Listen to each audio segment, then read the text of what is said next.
So in command line shortcuts for the Bash shell, we're going to be taking a look at some shortcuts that can really help to increase your productivity and speed on the command line, and really just help you with your command line food to be able to work it into your muscle memory so that in the long run you can use a lot of these command line shortcuts to really increase the speed at which you're typing commands and using commands on the Linux command line.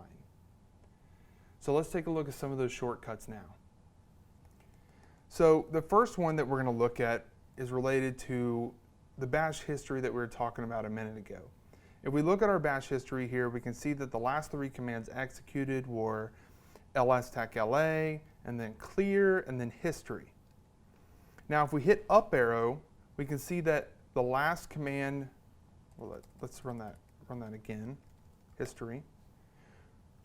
We can see that the last command we executed was actually history. If I hit up arrow again, we can see that that was nothing.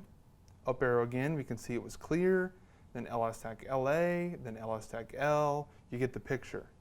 So if we need to go back to a command we recently executed, you can see it in your history. You just press up arrow until you find the command that you want to type. So that's how you can use up arrow and then down arrow to go backwards and forwards in your Bash history to access a command that you previously executed. So the next one that we'll look at here, I'm going to go back to a SSH command that I typed recently. And so here with this command, this is really just a little bit longer of a command than we've been using, just so I can kind of illustrate a couple points here.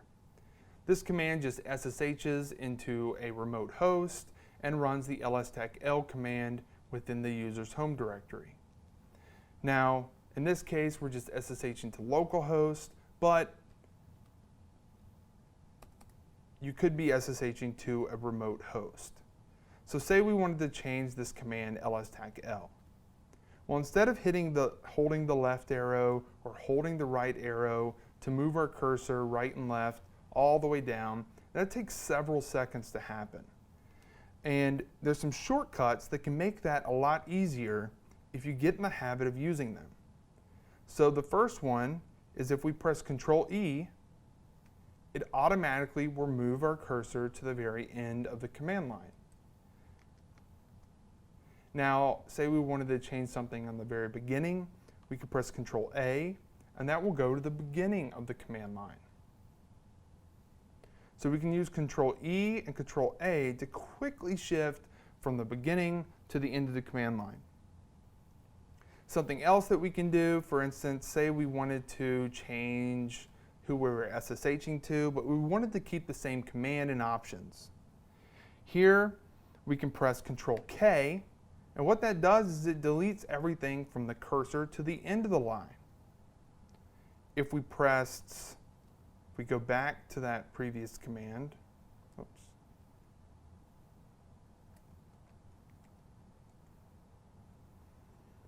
So here, let's say we wanted to delete everything from the cursor to the beginning of the line.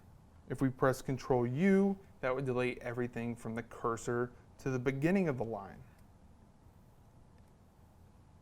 So those are just some shortcuts that will allow you to kind of move back and forth on the command line when you're editing a command to make sure that you're not having to type or hit the arrow and wait for that cursor to go all the way to the end of the command. Because as you'll see, once we get into some of the Bash or scripting modules, there are a lot of times, and trust me, a lot of commands I've typed that can be 5, 10, even 20 lines long.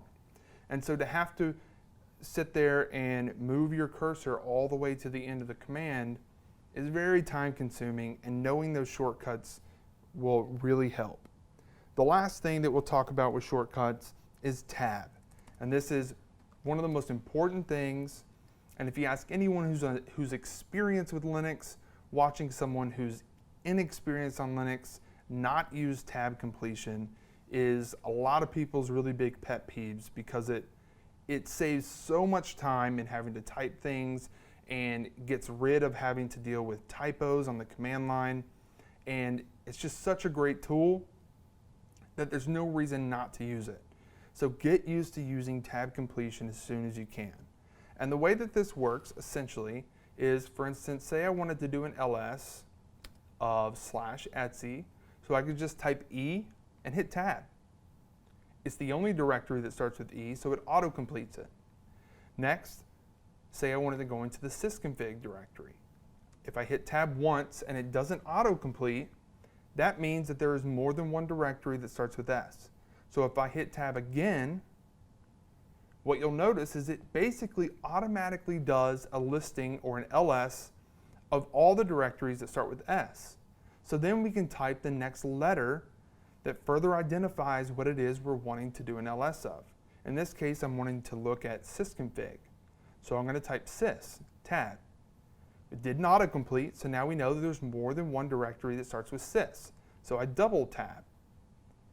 Sysconfig is the one I want.